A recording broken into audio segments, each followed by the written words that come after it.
வாங்க Tamil cooks and டிப்ஸில் இன்றைக்கி வித்தியாசமான முறையில் பால் கொழுக்கட்டை எப்படி செய்கிறதுன்னு பார்க்கலாம்.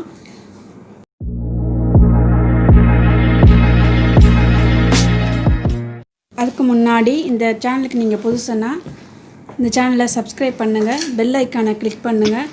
அப்போ தான் நான் போடுற எல்லா வீடியோவும் உங்களுக்கு தொடர்ந்து வரும். பால் கொழுக்கட்டைக்கு தேவையான பொருட்கள்: பச்சரிசி ஊற வச்சது 1 கப்,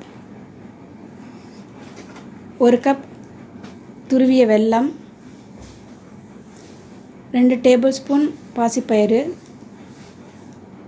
1 கப் தேங்காய் பால், 1 ஸ்பூன் ஏலக்காய் பவுடர். ஒரு மிக்ஸி ஜாரில் ஊற வச்ச அரிசியை போட்டு அதில் கொஞ்சம் தண்ணி சேர்த்துட்டு அதை நல்லா பேஸ்ட்டாக அரைச்சிக்கலாம், மையாக அரைச்சிக்கலாம். அடுப்பில் ஒரு கடாயை வச்சுட்டு அரைச்ச மாவை சேர்த்து திக்காக பிசைகிற அளவுக்கு அந்த மாவு வர்ற அளவுக்கு நம்ம கிண்டிக்கலாம். இப்படி இல்லைன்னா நீங்கள் ரெடியாக பதப்படுத்தப்பட்ட மாவு இருந்துச்சுன்னா அதையும் கொழுக்கட்டைக்கு யூஸ் பண்ணிக்கலாம். நான் இது மாதிரி ஊற வச்சு அரைச்சி அதை கிண்டி அதை பிசைஞ்சு தான் நான் புழிய போகிறேன். ஓரளவுக்கு இந்த அளவுக்கு வந்தால் போதும். இதை நல்லா இப்போ ஆறின பிறகு கையை வச்சு பிசைஞ்சிட்டோம்னா புழியறதுக்கு தகுந்த மாதிரி பிசைஞ்சிக்கணும். ரொம்ப டைட்டாக வேணாம், கொஞ்சம் லூஸாகவே பிசைஞ்சிக்கலாம். அடுப்பில் வேறு ஒரு பாத்திரத்தை வச்சு அதில் எடுத்து வச்ச பாசிப்பருப்பை வாசம் வர்ற அளவுக்கு வறுத்துக்கலாம். வறுத்துட்டு அதில் கொஞ்சம் தண்ணி சேர்த்து அதை வேக விடலாம். அப்படி தண்ணி சேர்க்கும்போது நம்ம தேங்காய் பால் எடுக்கும்போது திக்கான பாலை தனியாக எடுத்து வச்சுருக்கோம். அதில் மீதி அடுத்தடுத்து அடிக்கும்போது தண்ணி பால் வரும். அந்த தண்ணி பாலை அதையும் எடுத்து வச்சு இப்போ சேர்த்துக்கலாம். நம்ம அது நல்லா கொதி வந்திருக்கும். பாசிப்பருப்பும் ஓரளவுக்கு வெந்துடுச்சு.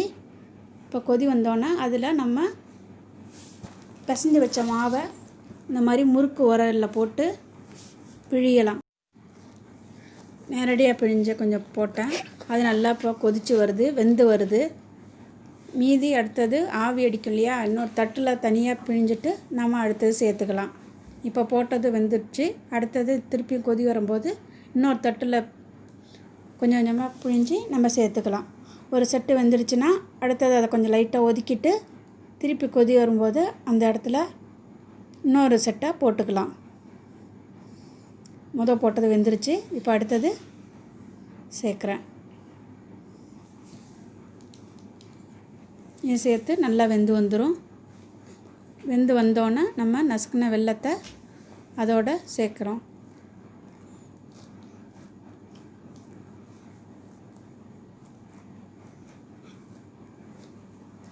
நம்ம மாவு சேர்த்தோன்னா கரண்டி போடக்கூடாது.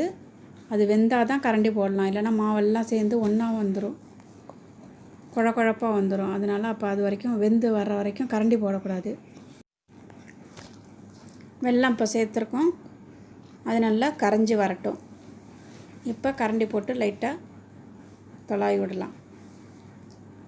இப்போ எதுவும் உடையாது. வெல்லமும் நல்லா கரைஞ்சி வந்துருச்சு, நல்லா கொதி வந்துருச்சு. இப்போ வெல்லத்தோட வாசம் நல்லா வர ஆரம்பிச்சிரும். இப்போ ஏலக்காய் பவுடர் 1 ஸ்பூன் எடுத்து வச்சோம் இல்லையா, அதை சேர்க்கலாம். ஏலக்காய் பவுடர் சேர்த்தோன்னே இப்போ எடுத்து வச்ச திக்கான ஒரு பாலை நம்ம கொஞ்சம் கொஞ்சமாக ஆட் பண்ணி கலந்து விட்டுடலாம். தேங்காய் பால் சேர்த்தோன்னா ரொம்ப கொதி விட வேணாம், ஓரளவுக்கு சேர்ந்து வந்தால் போதும். அந்த அளவுக்கு கொஞ்சம் கொதித்து வந்துட்டு வர அளவுக்கு வச்சுட்டு நம்ம ஸ்டவ்வை ஆஃப் பண்ணிடலாம். இப்போ சுவையான பால் கொழுக்கட்டை தயாராகிடுச்சு. இந்த வீடியோ உங்களுக்கு பிடிச்சிருந்தனா லைக் பண்ணுங்கள், ஷேர் பண்ணுங்கள், சப்ஸ்கிரைப் பண்ணுங்கள். தேங்க்ஸ் ஃபார் வாட்சிங்.